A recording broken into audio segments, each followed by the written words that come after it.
భార్య: గంట నుండి వెతుకుతున్నాను మిమ్మల్ని. మేడపైన ఏం చేస్తున్నారు? భర్త: ప్రశాంతత కోసం మేడపైకి వచ్చాను. భార్య: ఇంట్లో ప్రశాంతత లేదా నీకు? భర్త: నాకే కాదు, పెళ్ళైన ప్రతి మగాడికి ఇంట్లో ప్రశాంతత ఉండదు. భార్య: అలాంటప్పుడు పెళ్ళెందుకు చేసుకోవడం? భర్త: నువ్వు ఒంటరిగా ఉంటావని.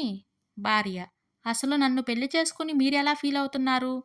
భర్త: క్వశ్చన్ క్లారిటీగా లేదు. పెళ్ళైన కొత్తలో అడుగుతున్నావా లేదా ఇప్పుడు అడుగుతున్నావా?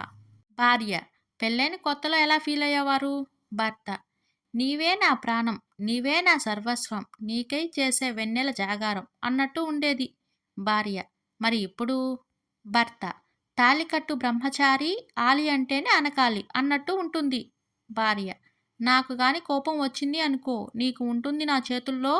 భర్త: అలగడం, కోపం తెచ్చుకోవడం, ఈ రెండిటిలో నీకు ఏదిష్టం? భార్య: అది ఎలా చెప్పగలను? ఒకటి నా పుట్టినిల్లు, మరొకటి నా మెట్టినిల్లు. అది వదులుకోలేను, ఇది వదలలేను. తండ్రి: ఒరేయ్, నీకు పెళ్లి చేద్దామని అనుకుంటున్నాను. మంచి సంబంధం ఒకటి వచ్చింది. పెళ్లి చూపులకి వెళ్దాంరా. కొడుకు: నాన్నా, నేను పెళ్లి చేసుకోను. తండ్రి: ఎందుకు చేసుకోవు? ఏం మాయరోగం వచ్చింది? కొడుకు: అలా కాదు నాన్న, ఈ కాలం పెళ్ళిళ్ళు వడ్డించిన విస్తరాకులు ఎత్తుకు ముందే విడాకులు అంటున్నారు. కార్యమని చెప్పి కాటికి తీసుకెళ్తున్నారు. ఈ లైఫ్ సింగిల్గానే సర్దేస్తాను నాన్న.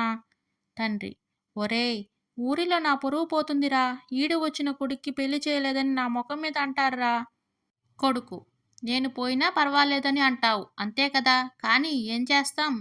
తండ్రి: అలా ఏం కాదురా, అందరికీ అలా జరగదు. అందరూ అమ్మాయిలు అలా ఉండరు. కొడుకు: అవునా నాన్న? నాన్న, అయితే నేను లవ్ మ్యారేజ్ చేసుకుంటే మంచిదంటావా, అరేంజ్ మ్యారేజ్ చేసుకుంటే మంచిదంటావా? తండ్రి: నీకు పిల్ల చేతులు తన్నులు తినాలని ఉందా, లేదా పిల్ల అయ్య చేతిలో తన్నులు తినాలని ఉందా? కొడుకు: అందుకే నేను పెళ్లి చేసుకోను అన్నాను.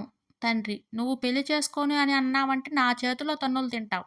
కొడుకు: ఛీ, నా బ్రతుకు! ఆ దేవుడు నన్ను బ్రతకమని పుట్టించాడా, తన్నులు తినమని పుట్టించాడా?